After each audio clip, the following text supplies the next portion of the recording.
எல்லாருக்கும் வணக்கம். இந்த 2 நாளா நம்ம நிறைய எலெக்ஷன் பத்தி பேசுனதை தாண்டி திவ்யா சத்யராஜ் அவர்கள் பேசின ஒரு ஒரு காணொளி வந்து ரொம்ப விமர்சிக்கப்பட்டும் அதுக்கு ஆதரவு தெரிவிச்சும் சில பேர் வந்து பதிவிட்டுட்டு இருக்காங்க. அது நமக்கு பெருசா பிரச்சனையா தெரியல. ஏன்னா அவங்க பேசினா சில ஆயிரங்கள் அவ்வளோ பேர் தான் போய் சேரும். ஆனால் அதை ஆதரித்து அவங்க சொன்னதை வந்து சப்போர்ட் பண்ணி நடிகர் திரு சத்யராஜ் சார் அவர்கள் பேசுனது வந்து ரொம்ப முக்கியமான விஷயமா பார்க்கப்படுது. ஏன்னா ஈஸியாக 1 கோடி பேருக்கு போய் அந்த விஷுவல் சேர்ந்துருக்கும், அவர் சொன்ன கருத்து போய் சேர்ந்துருக்கும். சார் நீங்கள் பெரியாரிஸ்ட்னு லாஸ்ட் ஜென்ரேஷனுக்கு தெரியும் சார், 90s கிட்ஸ்க்கெல்லாம் தெரியும். இப்போ இந்த ஜென்சி கிட்ஸ்க்கெல்லாம் நீங்கள் பெரியாரிஸ்ட் அப்படின்னு தெரியாது. அண்டு பெரியாரிசம் அந்த கொள்கை என்னன்றதெல்லாம் கூட அவங்களுக்கு தெரியாது. ஸோ நீங்கள் உங்கள் மகள் திவ்யா மேடம் சொன்னதாகட்டும், நீங்கள் சொன்னதாகட்டும், அது வந்து அந்த கருத்து தப்பு சார். அட்லீஸ்ட் நான் சொல்கிறது சில லட்சங்கள் மக்களுக்காவது போய் சேரும். அதனால் இதை சொல்கிறேன். நீங்கள் 2 பேரும் சேர்ந்து சொன்னது என்னென்னா, லிவ் இன் ரிலேஷன்ஷிப் வாழ்கிறது தப்பு இல்லை, கல்யாணம் பண்ணிக்காமல், அதாவது தாலி கட்டாமல், மோதிரம் மாற்றாமல், நிக்கா அப்படின்ற முறையில் இல்லாமல், இந்த எந்த சடங்குகளும் இல்லாமல், ஃபேமிலி இல்லாமல், பெற்றோர்களோட சம்மதம் இல்லாமல் திருமணம் என்ற பந்தத்தில் வந்து நீங்கள் வாழ்கிறது தப்பு இல்லை. திருமணம்னு சொல்ல முடியாது, அதை பிடிச்சவங்க கூட சேர்ந்து வாழ்ந்துக்கலாம், எப்பெல்லாம் யார் யாரெல்லாம் பிடிக்குமோ அவங்க கூட சேர்ந்து வாழ்ந்துக்கலாம், அது தப்பு இல்லை அப்படின்னு ஒரு கருத்து. இதை தாண்டி இன்னொரு அபத்தமான கருத்து, குழந்தை பெற்றுக்கலாம், கல்யாணமே இல்லாமல் நீங்கள் வந்து லிவிங்கில் யாரோட தேவையும் இல்லை, சயின்டிஃபிக் முறையில் கூட நீங்கள் குழந்தை பெற்றுக்கலாம் அப்படின்னு வந்து சொல்லியிருக்கீங்க.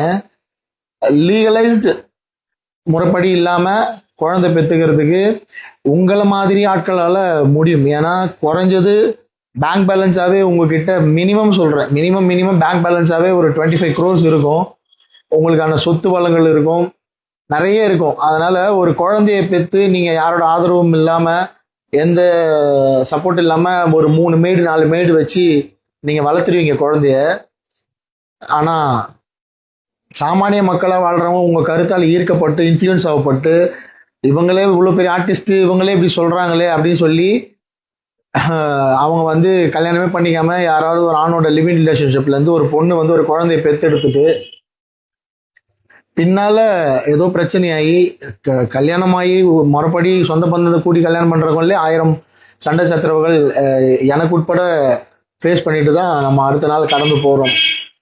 அப்படி இருக்க சூழலில் நீங்கள் எந்த பாண்டிங்லேயும் இல்லாமல், எந்த பந்தமும் இல்லாமல், வெறும் பிடிச்சிருக்குன்னு வாழ்ந்துட்டு நீங்கள் ஒரு புள்ள பெற்றுக்கிட்டு அவர் விட்டுட்டு போயிட்டாருன்னா அந்த குழந்தைய யார் பார்த்துக்கிறது? அந்த ஆண்மகன் கொண்டு போய் வச்சுப்பானா? இது வந்து சமுதாயத்தில் சாத்தியமா? பாதிக்கப்பட போகிறது யார்? அந்த பொண்ணு தான்.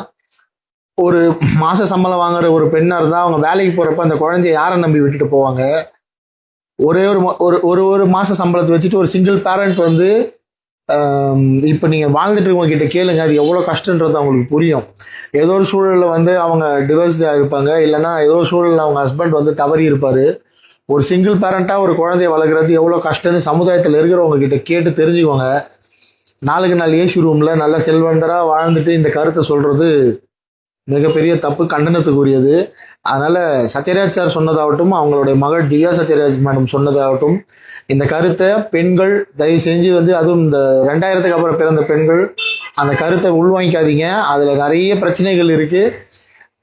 ஒருவேளை உங்களுக்கு அப்படி ஒரு எண்ணம் இது சரின்னு தோணுச்சுன்னா தயவுசெய்து உங்கள் சொந்தக்காரங்கிட்டயோ உங்கள் வெல்விஷர்கிட்டயோ இல்லைன்னா ஒரு நல்ல டாக்டர்கிட்டயோ கன்சல்ட் பண்ணிவிட்டு, நான் இப்படி ஒரு முடிவு எடுக்கலாமா, நான் ஒரு சிங்கிள் பேரண்ட்டாக யாரோட சப்போர்ட் இல்லாமல் நான் குழந்தைய பெற்றுக்கிட்டு வளர்க்கலாமா, என்னால் முடியுமான்னு செக் பண்ணிக்கோங்க. ஏன்னா இது ஒரு குழந்தையோட எதிர்காலம் சம்மந்தப்பட்ட விஷயம். இது கலாச்சாரமோ பண்பாடு அதெல்லாம் தாண்டி ஒரு குழந்தையோட எதிர்காலம் சம்மந்தப்பட்ட விஷயம். ஸோ இதை சினிமாவில் வேறு யாரும் எதிர்த்து பேச மாட்டாங்க, நல்லா தெரியும். அதனால் சில லட்சம் மக்களுக்காவது இது போய் சேரட்டும்னு நான் சொல்கிறேன். இந்த வார்த்தையால், இந்த விஷயத்தால், இந்த கான்டென்ட்டால் இந்த ஜென்சி கிட்ஸ் தயவுசெய்து இன்ஃப்ளூயன்ஸ் ஆகாதீங்க.